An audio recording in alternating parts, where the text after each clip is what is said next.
درود شریف اللهم صل على سيدنا ومولانا محمد وعلى آل سيدنا ومولانا محمد وبارك وسلم. الحمد لله رب العالمين، والصلاة والسلام على سيد الأنبياء والمرسلين وعلى آله وأصحابه وأزواجه وذرياته ومن تبعهم بإحسان إلى يوم الدين. أعوذ بالله من الشيطان الرجيم. بسم الله الرحمن الرحيم. سبحان الذي يسرى بعبده ليلا من المسجد الحرام إلى المسجد الأقصى الذي باركنا حوله لنريه من آياتنا إنه هو السميع العليم. صدق الله العظيم وصدق رسوله النبي الكريم، ونحن على ذلك لمن الشاهدين والشاكرين، والحمد لله رب العالمين. میرے محترم دینی بھائیوں، قرآن کریم میں اللہ تبارک و تعالیٰ نے مہینوں کی تعداد 12 مہینے بتائے. ساتھ میں یہ بھی فرمایا کہ ان 12 مہینوں میں 4 مہینوں کو ہم نے اشہر حرم بنایا، یعنی 4 مہینے بڑے احترام والے مہینے، کیونکہ زمانے جاہلیت میں بھی مشرکین مکہ ان 4 مہینوں کا بڑا احترام کرتے تھے. اب وہ 4 مہینے کون سے ہیں یہ قرآن نے نہیں بتایا، بلکہ محمد الرسول اللہ صلی اللہ علیہ وسلم نے حدیث کے ذریعے بتایا. تو پتہ چلا کہ قرآن کو سمجھنا بغیر حدیث کے آسان نہیں. قرآن کو سمجھنے کے لیے آپ کو حدیث کا سہارا لینا پڑے. محمد الرسول اللہ صلی اللہ علیہ وسلم کی روایتیں، حدیثیں، سنتیں، یہی قرآن کی تفسیر بیان کرے. حضور نے وہ 4 مہینے بتائے کہ ذوالقعدہ، ذوالحجہ، محرم الحرام اور رجب المرجب. 4 مہینے بڑے احترام والے مہینے. مشرکین مکہ حالانکہ دنیا کی ہر برائی ان میں پائی جاتی تھی، لیکن اس کے باوجود وہ ان 4 مہینوں کا بڑا احترام کرتے تھے. کسی قوم سے لڑائی ہو رہی ہے اور ان 4 مہینوں میں سے کوئی مہینہ اگر شروع ہو جاتا ہے تو فوراً وہ اپنی لڑائی کو روک دیتے تھے. کہتے تھے کہ اس مہینے میں قتل و غارت گری، کسی کو لوٹنا مارنا سب حرام ہے. بڑا احترام کرتے تھے. 4 مہینے ذوالقعدہ، ذوالحجہ، محرم اور رجب. اسلامی جو 12 مہینے ہیں ان مہینوں کی گنتی کے حساب سے رجب 7ویں نمبر پر آتا ہے. تو یہ مہینہ بڑا احترام والا مہینہ ہے. نبی پاک صلی اللہ علیہ وسلم جب رجب کا مہینہ شروع ہوتا تھا تو دعا پڑھا کرتے تھے، اور اللہ کے رسول نے وہ دعا امتیوں کو سکھائی. اللہم بارک لنا فی رجب و شعبان و بلغنا رمضان، کہ اللہ ہمارے رجب اور شعبان میں برکت عطا فرما اور ہم کو رمضان تک پہنچا، کیونکہ رمضان بڑا برکتوں والا مہینہ ہے، تو وہاں تک تو ہی ہم کو پہنچا سکتا ہے. تو ہمارے رجب کے اندر بھی برکت آ جائے، ہمارے شعبان کے اندر بھی برکت آ جائے، اور اے اللہ آپ ہمیں رمضان تک پہنچا دیں. یہ رجب کے مہینے میں نبی پاک صلی اللہ علیہ وسلم کی دعا کا معمول. اس کے علاوہ جو بھی چیزیں دین کے نام پر اگر میں اور آپ کرتے ہیں تو یہ دین نہیں ہے. کیونکہ رجب میں کوئی مخصوص نمازیں نہیں رکھی گئی، کوئی مخصوص روزے نہیں رکھے گئے. لوگوں کے فون آتے ہیں اور فون کے اندر پوچھتے ہیں کہ مولانا یہ جو ہزاری روزہ رکھنا ہے وہ کب رکھنا ہے؟ میں نے کہا بھائی یہ کیا ہوتا ہے ہزاری روزہ؟ تو کہتے ہیں روزہ رکھتے ہیں نا 27 رجب کو اور اس میں 1000 روزوں کا ثواب ملتا ہے وغیرہ وغیرہ. میں نے کہا اس طرح کی فضیلتیں تو ہم نے پڑھی نہیں ہے بھائی، آپ بھی ہمیں بتا دیجیے. کوئی اس کے علاوہ ہے ہی نہیں، کوئی ہزاری روزہ رکھا جائے اور یہ کیا جائے وہ کیا جائے، کوئی مخصوص نمازیں پڑھی جائے، اس کا کوئی طور و طریق وغیرہ نہیں۔ ہاں، رجب کے مہینے میں رسول اللہ صلی اللہ علیہ وسلم نے ہم سب کو یہ دعا سکھائی، ہم نے بھی اس کو لکھ کر یہاں لٹکا دیا ہے۔ آپ بھی جب بھی نماز میں آئے، مسجد میں آئے، وضو خانے میں جائیں، وہاں پر بھی یہ دعا لٹک رہی ہے، تو اس دعا کو پڑھنے کا اہتمام کریں۔ رسول اللہ کی یہ سنت ادا ہو جائے گی، زندگی میں برکت ہوگی کہ اللہ رمضان تک پہنچا دے گا ہم سب کو۔ اللہم بارک لنا فی رجب و شعبان، اے اللہ ہمارے رجب اور شعبان میں برکت عطا فرما، وبلغنا الی رمضان، اور ہمیں رمضان تک پہنچا۔ یہ ہے رجب کے اندر۔ رجب کا ایک دوسرا واقعہ جو اسلامی تاریخ کا سب سے بڑا واقعہ جو رجب میں پیش آیا وہ ہے شب معراج کا واقعہ۔ معراج جو نبی پاک صلی اللہ علیہ وسلم کے جسم مبارک کے ساتھ سفر ہوا، خواب نہیں ہے۔ کچھ لوگ ادھر ادھر کی چیزیں یوٹیوب پر سنتے ہیں، انجینئر مرزا وغیرہ کو آتا جاتا کچھ ہے نہیں اور پھیکم پھاکی والا کام کرتے ہیں دین کے نام پر، اور نعوذ باللہ کہتے ہیں کہ معراج کا جو واقعہ ہے وہ خواب کا واقعہ، اللہ کے رسول نے نعوذ باللہ خواب میں دیکھا۔ میں پورا واقعہ آپ کو بتاتا ہوں، لیکن معراج کا واقعہ اسلامی تاریخ کا سب سے بڑا واقعہ جو زندگی میں نہ اس سے پہلے کبھی اس سرزمین پر پیش آیا اور نہ قیامت تک ایسا کوئی واقعہ پیش آئے، جو اللہ نے اپنے نبی محمد رسول اللہ صلی اللہ علیہ وسلم کے اعزاز اور اکرام کے اندر حضور کو اللہ تبارک و تعالیٰ نے یہ چیز عطا کی۔ کیونکہ آپ 40 سال کی عمر میں جب آپ کو نبوت ملی اور نبوت اور دین کی باتیں لوگوں کو بتانا شروع کیا کہ ایک اللہ کو مانو، ایک اللہ کے علاوہ دوسروں کو مت مانو، تو اپنے بھی دشمن ہو گئے، اپنے بھی پرائے ہو گئے۔ کئی سال تک مکہ مکرمہ میں اللہ کے رسول لوگوں کو دین کی طرف بلاتے رہے لیکن لوگ مانے نہیں، تو حضور نے سوچا کہ چلو میں طائف جاتا ہوں اور طائف والوں کو سمجھاتا ہوں۔ طائف والوں نے تو اور زیادہ ظلم و ستم کر دیا میرے بھائی، ہم نے کس سے پڑھے اللہ کے رسول کی کہ کتنا طائف والوں نے آپ کو ستایا کہ پورا بدن لہو لہان، اور لہو کی وجہ سے آپ کی جوتیوں میں پیر چپک گئے۔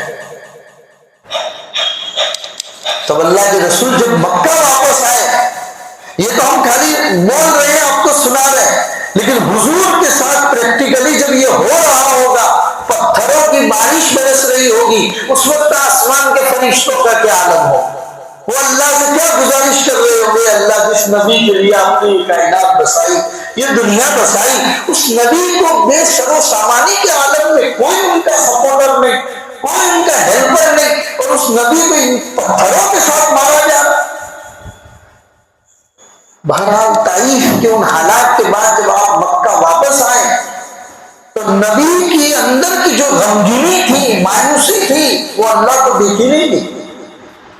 تب اللہ نے ارادہ کیا میں اپنے پیارے نبی کو معراج کی سیر کراؤں۔ اسی کی آیت میں نے پڑھی 15ویں پارے کی پہلی آیت، سبحان الذی یسری بعبدہ لیلا من المسجد الحرام الی المسجد الاقصی، پاک ہے اللہ کی وہ ذات کے جس نے اپنے بندے کو چلایا مسجد حرام سے مسجد اقصی یعنی بیت المقدس ہے۔ یہ جو سفر ہوا یہ زمین کا سفر ہے، مکہ سے بیت المقدس فلسطین کے علاقے کا جو سفر اللہ کے رسول کا ہوا ہے یہ زمینی سفر ہے، اور اسی کو عربی میں اسرا کہا جاتا ہے۔ اور بیت المقدس سے آسمانوں کے اوپر کا جو سفر ہے اس کو معراج کہا جاتا ہے۔ یہ پورے سفر کو معراج نہیں کہیں گے۔ اب میں آپ کو واقعہ بتاؤں، روایتوں میں جو پورا واقعہ ہے، تفصیل سے آپ پورا واقعہ حدیث کی روشنی کے اندر سنیے تاکہ آپ صحیح نبی پاک صلی اللہ علیہ وسلم کے معراج کے قصے کو کسی اور کو بیان کر سکیں اور آپ خود صحیح معنوں میں اس کو سمجھ سکو۔ نبی پاک صلی اللہ علیہ وسلم کی روایت خود حضرت انس رضی اللہ تعالیٰ عنہ بیان کرتے ہیں، حضرت انس فرماتے ہیں کہ نبی اکرم صلی اللہ علیہ وسلم نے فرمایا کہ میں حتیم میں لیٹا ہوا تھا. حتیم کس کو کہتے ہیں میرے بھائیوں؟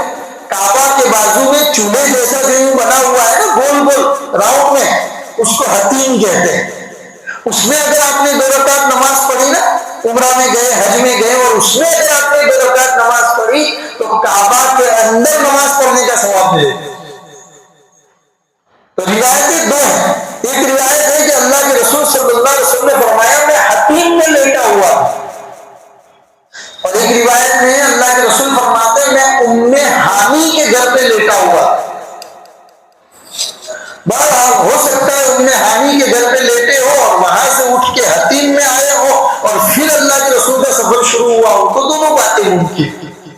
بہرحال اللہ کے رسول صلی اللہ علیہ وسلم نے فرمایا کہ میں حتیم میں لیٹا ہوا تھا, اللہ کا ایک فرشتہ آیا اور اس نے مجھے اٹھایا اور کہا کہ سفر کی تیاری کرو, اللہ نے بلایا. چنانچہ سب سے پہلے میرا سینہ چاک کیا گیا. کتنا کاٹا؟ تو اللہ کے رسول نے فرماتے ہیں ٹھڈی کے نیچے سے یہاں سے سینے کے حصے سے لے کر ناف تک کا پورا بدن کا حصہ چیرا گیا. اس میں سے اللہ کے رسول کا دل نکالا گیا. سونے کی ایک تشتری لائی گئی, تشتری یعنی پلیٹ, سونے کی ایک پلیٹ لائی گئی جس کے اندر ایمان اور نورانیت بھری ہوئی. اللہ کے رسول صلی اللہ علیہ وسلم کے دل مبارک کو زمزم کے پانی سے دھویا گیا اور اس میں یہ ایمان کی نورانیت کو بھر دیا گیا. پھر اللہ کے رسول, اور یہ تمام بات اللہ کے رسول اپنی آنکھوں سے دیکھ رہے ہیں. دنیا کا کوئی ایسا آپریشن جو بغیر بے ہوش کیے کیا جائے؟ حضور اپنی آنکھ مبارک سے دیکھ رہے کہ میرا سینہ ناف تک چاک کیا گیا, میرا دل نکالا گیا, زمزم سے دھویا گیا, پھر زمزم کے پانی سے میرے پیٹ کے اندر کا حصہ صاف کیا گیا اور میرے دل کے اندر ایمان اور نورانیت کو بھرا گیا اور بڑی حفاظت کے ساتھ پھر اس دل کو رکھ دیا گیا اور جبرائیل نے اس کے اوپر ہاتھ پھیر دیے, ٹانکے لگ گئے. جب یہ دل ایمان کی نورانیت سے اور زمزم کے پانی سے اندر کا حصہ صاف اور شفاف ہو گیا, تب میرے سامنے ایک سواری لائی گئی. حضور نے ایک ایک بات بتا دی, اس لیے میں کہتا ہوں میرے بھائیوں قرآن اور حدیث کو پڑھا کرو. حضور نے ایک چھوٹی سے چھوٹی بات بتا دی کہ ایک لمبا سا جانور لایا گیا جو کھچر سے چھوٹا تھا, گدھے سے بڑا تھا, سائز بھی بتا اور انتہائی سفید جانور, لمبا تھا, کھچر سے ہائٹ میں چھوٹا تھا اور گدھے سے تھوڑا بڑا. اس کے اوپر مجھے سوار کیا ہے. پھر اللہ کے رسول خود فرماتے ہیں وہ جانور اتنی تیزی سے دوڑتا تھا کہ جہاں انسان کی ایک نگاہ پڑتی ہے وہاں اس کا ایک قدم, اور وہاں سے جہاں نگاہ پڑے گی وہاں اس کا دوسرا قدم ہوتا ہے. دنیا میں اتنا تیز کوئی ہوائی جہاز آج تک بنائی نہیں, جس کو براق کا نام دیا گیا. نبی پاک صلی اللہ علیہ وسلم فرماتے ہیں اس جانور کو مجھے جبرائیل نے سوار کیا اور مجھے مسجد حرام سے بیت المقدس لایا گیا. راستے میں کیا کیا ہوا میں آئندہ بیان کروں گا, میں شارٹ میں آپ کو خالی قصہ بیان کر دیتا ہوں. راستے میں کئی چیزیں جبرائیل انٹروڈکشن دیتے رہے, تعارف کراتے رہے, یہ ہے, یہ وہ ہے, تمام چیزیں بتاتے رہے. بہرحال اللہ کے رسول بیت المقدس دیکھے پہنچے تو اللہ نے وہاں تمام نبیوں کو جمع کیا ہے. نبی پاک صلی اللہ علیہ وسلم نے تمام نبیوں کی امامت کرائی. امامت کرانے کے بعد سلام اور دعا کے بعد حضرت جبرائیل نے فرمایا یا رسول اللہ اب آپ کا سفر شروع ہوتا ہے معراج کا. اب بیت المقدس سے آسمانوں کے اوپر جو رسول اللہ تشریف لے جا رہے ہیں اس سفر کو معراج کہتے ہیں. چنانچہ جبرائیل براق کے ساتھ نبی پاک صلی اللہ علیہ وسلم کو لے کر پہلے آسمان کے اوپر پہنچے. آسمان کا دروازہ کھٹکھٹایا, فرشتوں نے پوچھا کہ کون ہو؟ حضرت جبرائیل نے کہا جبرائیل ہوں. تمہارے ساتھ کون ہے؟ میرے ساتھ محمد بن عبداللہ محمد رسول اللہ. فرشتوں نے کہا کیا یہ خود آئے ہیں یا بلائے گئے ہیں؟ تو جبرائیل نے کہا کہ یہ بلائے گئے ہیں.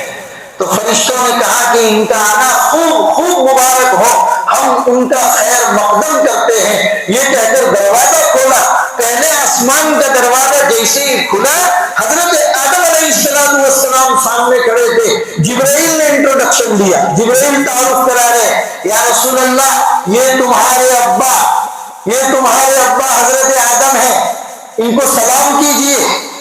اللہ کے رسول یہ روایت خود بیان کر رہے، جبرائیل مجھے سکھا رہے کہ ان کو سلام کیجئے۔ میں نے حضرت آدم علیہ السلام کو سوال کیا تو حضرت آدم نے کہا مبارک ہو میرے بیٹے، اور مبارک ہو تمام نبیوں کے سردار، تمہارا آنا مبارک۔ حضرت آدم علیہ السلام کی ملاقات کر کے نبی پاک صلی اللہ علیہ وسلم دوسرے آسمان پہ پہنچے، وہاں بھی دروازہ کھٹکھٹایا، فرشتوں نے پوچھا کون ہو؟ حضرت جبرائیل نے بتایا میں ہوں۔ تمہارے ساتھ کون ہے؟ کہا محمد رسول اللہ ہے۔ وہی سوال ساتوں آسمانوں کے اوپر وہی سوال ہوتا ہے، کیا یہ خود آئے ہیں یا بلائے گئے؟ حضرت جبرائیل نے کہا بلائے گئے۔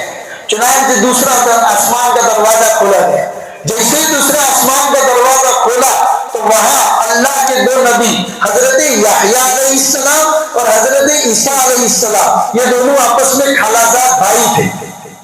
حضرت یحییٰ اور حضرت عیسیٰ آپس میں خالازاد بھائی تھے، وہ دونوں وہاں کھڑے تھے۔ انہوں نے اللہ کے رسول صلی اللہ علیہ وسلم، حضرت جبرائیل نے کہا کہ یہ اللہ کے دو نبی ہیں، ان کو سلام کرو۔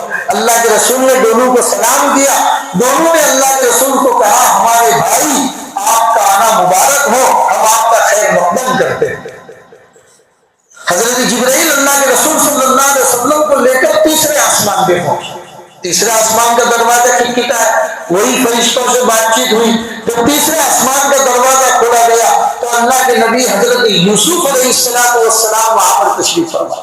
جبرائیل نے کہا سلام کیجیے، اللہ کے رسول نے سلام کیا۔ حضرت یوسف نے آپ کو بڑی دعاؤں سے نوازا اور پھر اس کے بعد چوتھے آسمان کی طرف روانہ ہوا۔ چوتھے آسمان کا دروازہ کھٹکھٹایا، وہی بات فرشتوں نے پوچھا کہ کون ہے، کیوں آئے ہو، بلائے گئے ہو۔ جب چوتھے آسمان کا دروازہ کھولا گیا تو اللہ کے نبی حضرت ادریس علیہ السلام وہاں پر ہے۔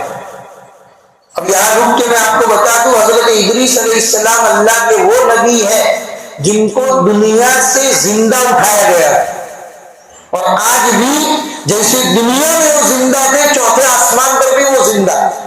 یا ہم لوگ جس ڈائناسور کا تذکرہ سنتے ہیں نا، ڈائناسور کا نام پڑھتے ہیں، اس کو عربی میں ہوناقا کہا جاتا ہے۔ ہوناقا یہ ایک پرندہ ہوا کرتا تھا، ڈائناسور ایک خیالی چیز ہے، اصل چیز جو ہے وہ ہوناقا ہے۔ ہوناقا ایک پرندہ ہوتا تھا جو اونٹ سے بھی بڑا ہوتا تھا۔ یہ حضرت ادریس علیہ السلام کے زمانے میں آتا تھا اور پورے کے پورے گاؤں سے انسانوں کو اٹھا کر لے جاتا تھا اور مار دیتا۔ تب حضرت ادریس علیہ السلام نے اللہ سے دعا کی تھی اور اللہ تبارک و تعالیٰ نے ان کی دعا کو قبول کر کے دنیا سے ہوناقا کو ختم کر دیا۔ اس کے بعد آج تک دنیا میں ہوناقا کا کہیں وجود نہیں۔ بہرحال یہ حضرت ادریس علیہ السلام چوتھے آسمان پر اللہ کے رسول سے ملاقات کی، خوب دعاؤں سے نوازا، پھر اس کے بعد اللہ کے رسول پانچویں آسمان کی طرف روانہ ہوئے۔ جبرائیل نے دروازہ کھٹکھٹایا، پوچھا کون ہو؟ تو کہا جبرائیل ہوں، محمد رسول اللہ میرے ساتھ ہیں، اللہ نے بلایا۔ پانچویں آسمان کا دروازہ جب کھولا گیا تو حضرت ہارون علیہ السلام وہاں پر کھڑے، حضرت موسیٰ کے بڑے بھائی۔ انہوں نے اللہ کے رسول سے بڑی منت سماجت کی اور دعائیں لی آپ سے، اور آپ کو دعائیں دی، اور چھٹے آسمان کی طرف روانہ ہوئے۔ چھٹے آسمان کا دروازہ جب کھلا تو اللہ کے نبی حضرت موسیٰ علیہ السلام وہاں پر کھڑے، انہوں نے اللہ کے رسول صلی اللہ علیہ وسلم کا خوب استقبال کیا، اور ساتویں آسمان کی طرف جانے لگے تو حضرت موسیٰ رونے لگے۔ جبرائیل نے رک کر پوچھا کہ موسیٰ رو کیوں رہے؟ کہا رو اس لیے رہا ہوں، غور سے سنیے گا میرے بھائی، مشکات شریف اور بخاری شریف کی روایت ہے۔ حضرت موسیٰ علیہ السلام کہنے لگے رو اس لیے رہا ہوں، یہ اللہ کے نبی ہیں جو سب کے اخیر میں آئے، اور میں ان سے کئی سال پہلے دنیا میں آیا، میں نے کئی سال دنیا کے اندر لوگوں کو دین کی طرف بلایا، لیکن کل قیامت کے دن جنت میں جانے والے اس نبی کے ماننے والے زیادہ ہوں گے، میرے ماننے والے کم ہوں گے۔ میرے ماننے والے جنت میں جانے والے کم ہوں گے، اس نبی کے ماننے والے زیادہ ہوں گے۔ میرے بھائی دل میں دعا کر لو، اللہ ان فہرست میں ہمارا نام بھی شامل کرے۔ حضرت جبرائیل حضرت موسیٰ علیہ السلام کی ملاقات کے بعد ساتویں آسمان کی طرف روانہ ہوئے۔ ساتویں آسمان کا دروازہ کٹکھٹایا، حضرت ابراہیم علیہ السلام نے ساتویں آسمان پر پہلے سے کھڑے ہیں محمد رسول اللہ کا استقبال کرنے کے لیے. کیوں؟ اس لیے کہ اللہ کے نبی حضرت ابراہیم نے محمد رسول اللہ کو اللہ سے خود مانگا. اس لیے کہتے ہیں کہ محمد رسول اللہ مراد ابراہیم ہے. ابراہیم نے مانگا ہے تب جا کے اللہ نے دیا. دروازہ کھٹکھٹایا، پوچھا کون ہو؟ فرشتوں نے پوچھا جبرائیل ہوں، میرے ساتھ محمد رسول اللہ ہے، خود نہیں آئے ہیں، اللہ نے بلایا ہے. دروازہ کھلا، حضرت ابراہیم سامنے کھڑے ہیں. جبرائیل کہہ رہے یہ تمہارے دادا حضرت ابراہیم علیہ السلام ہیں. حضرت ابراہیم گلے لگا لیتے ہیں اور کہتے ہیں میرے بیٹے، جنتوں کی سیر اور آسمانوں کے اوپر آنا تمہارا مبارک ہو، تم رسولوں کے سردار ہو، تمہارا آنا یہاں مبارک. حضرت ابراہیم کی ملاقات کے بعد حضرت جبرائیل محمد رسول اللہ کو لے کر ساتویں آسمان کے اوپر سب سے پہلی چیز جس کی ملاقات کراتے ہیں وہ ہے بیت المعمور.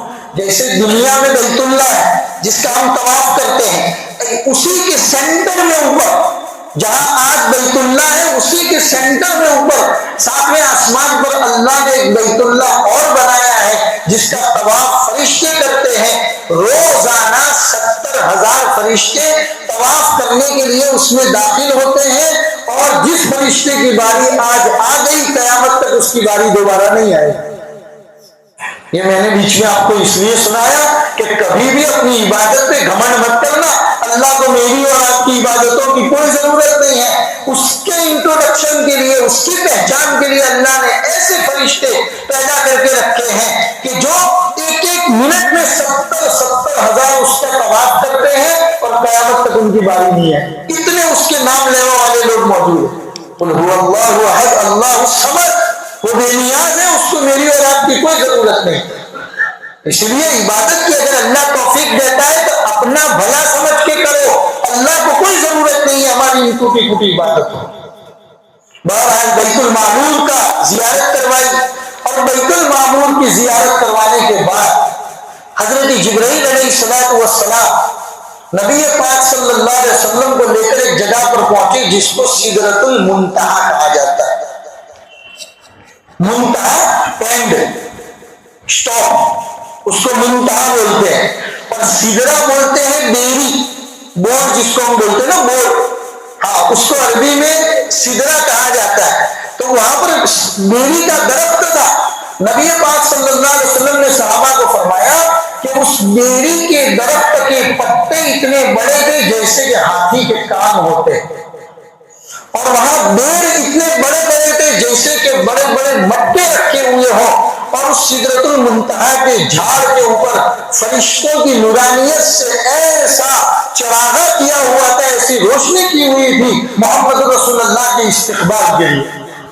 اور وہیں پر پہنچ کر حضرت جبرائیل نے کہا کہ یا رسول اللہ یہاں میرا اینڈ ہو جاتا ہے، اس سے آگے جانے کی مجھے اجازت نہیں ہے. آپ اللہ کے مہمان ہیں، اللہ نے آپ کو بلایا ہے، مجھے بھی یہاں سے آگے کی اجازت نہیں ہے. آگے کا سفر آپ کو خود طے کرنا پڑے گا. جس کو شاعر نے کہا سدرۃ المنتہا پر جو پہنچے نبی تو جبریل ادب سے یوں کہنے لگے اے حبیب خدا اب سوا آپ کے اس کے آگے جو جائے گا جل جائے گا.